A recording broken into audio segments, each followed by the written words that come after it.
The discussion now turns to inquiries regarding agency disclosure. First of all, as a buyer's agent, you should tell the buyer about your value as a professional. What are those values? Knowledge of the process and legal compliance, the market, and able to explain or educate the buyer with any of their questions. Negotiating skills. You as an agent should also be personable and easy to get along with. The organization of paperwork and showings is very helpful. Being detail-oriented is a must. Watch for the little items that get overlooked. Being on call is one of the biggest values next to the willingness to fight for your buyer's best interests above your own.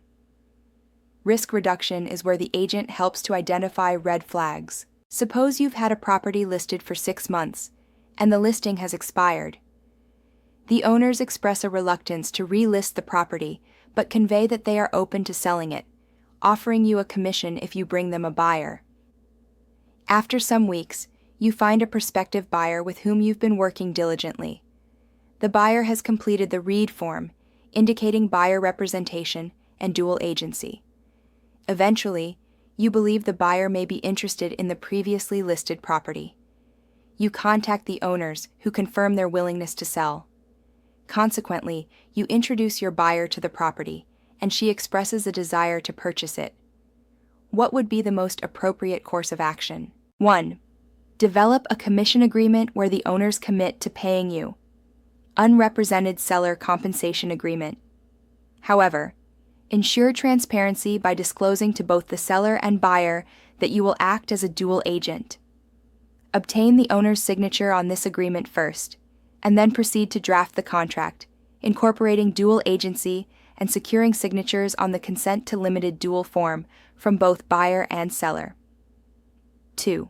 Draft a contract indicating buyer representation in the agency sections and include language in the additional terms section for the seller to compensate you. Make sure that you check the box on the contract offer for the seller compensation addendum and include this form in your offer. 3. Draft a contract indicating dual representation and include language in the additional terms section for the seller to compensate you.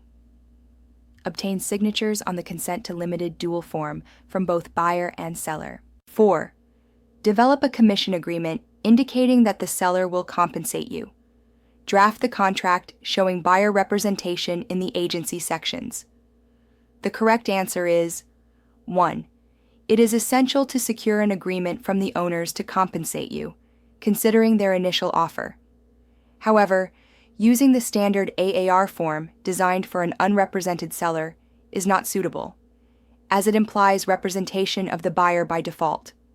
Therefore, either have your broker create a form reflecting dual representation or use a listing form clearly indicating dual agency and limited terms for this specific buyer.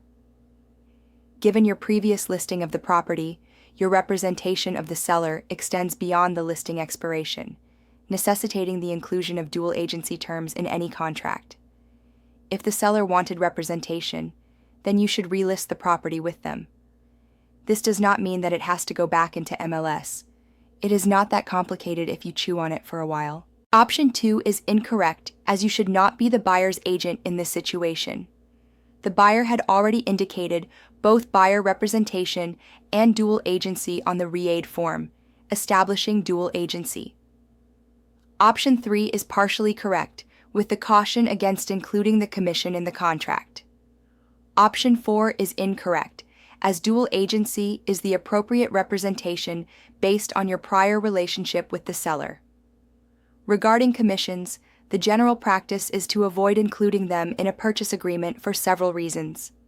The contract primarily concerns the agreement between the buyer and seller, and the addition of non-essential terms from brokers could unnecessarily complicate matters.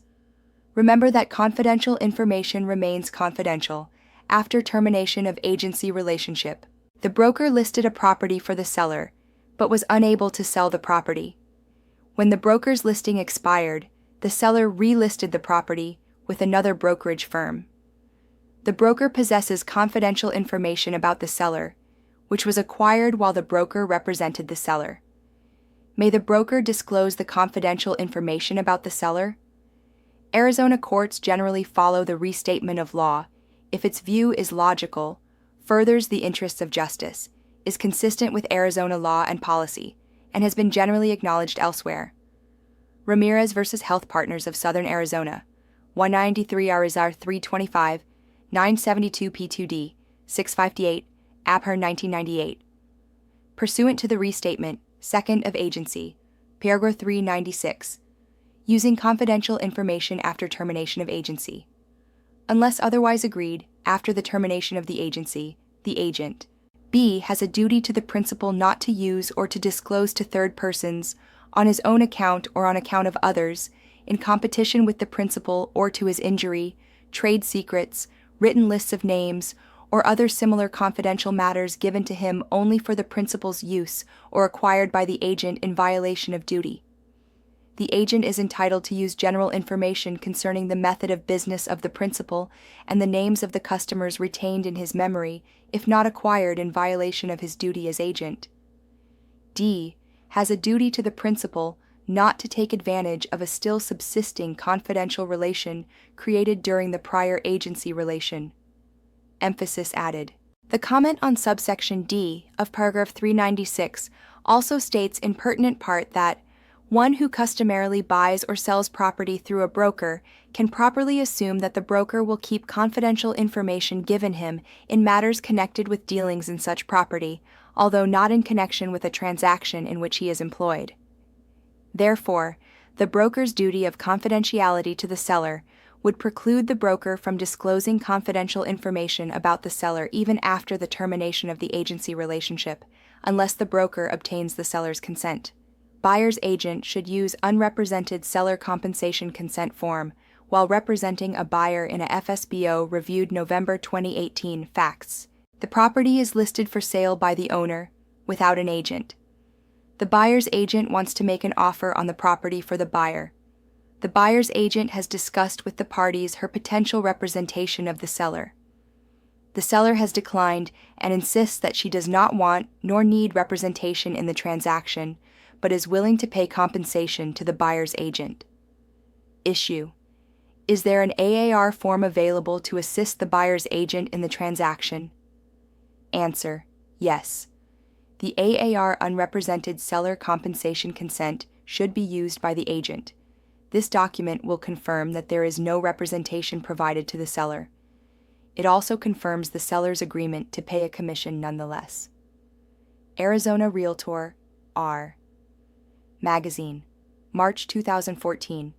Buyer not required to be represented when purchasing from owner, agent facts. The listing agent is also the seller in the transaction. The buyer has submitted an offer without the assistance of a real estate agent. Issue: may the transaction proceed even though the buyer is unrepresented? Answer: yes. Discussion: there is no requirement that any party to a real estate transaction be represented by a real estate agent. Accordingly, the buyer is free to proceed with the purchase without the assistance of a real estate licensee. The listing agent and brokerage firm should confirm this understanding in writing with the buyer so that there is no confusion as to the representation and the duties owed. Question: can the buyer instruct their agent to only send them listings of properties that offer a set amount of compensation offered by the listing agent? And that is, if the listing agent will tell you what the seller is offering. Answer: yes.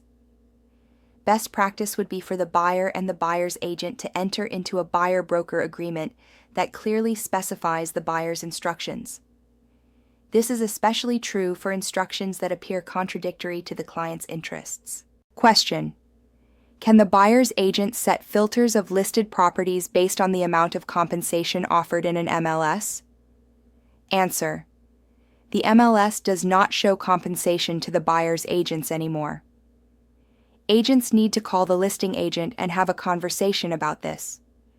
Question: can a buyer request a seller concession as part of their offer and then use it to pay their agent? Answer: yes. However, if the buyer is financing the purchase, they must confirm with their lender that the loan program allows the seller concession. Furthermore, the buyer's agent must have an employment agreement with the buyer to enforce their right to compensation. Without an employment agreement, the buyer is not obligated to pay their agent, and the buyer could later choose to use the seller concession for other purposes.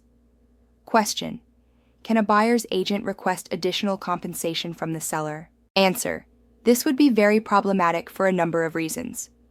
1. A buyer's agent cannot contact the seller directly if they are represented by a listing agent. 2. The buyer's agent would need a valid employment contract signed by the seller. And 3. A buyer's agent must have the consent of their buyer, or they would be breaching their fiduciary duty. In light of the above, this practice should be avoided.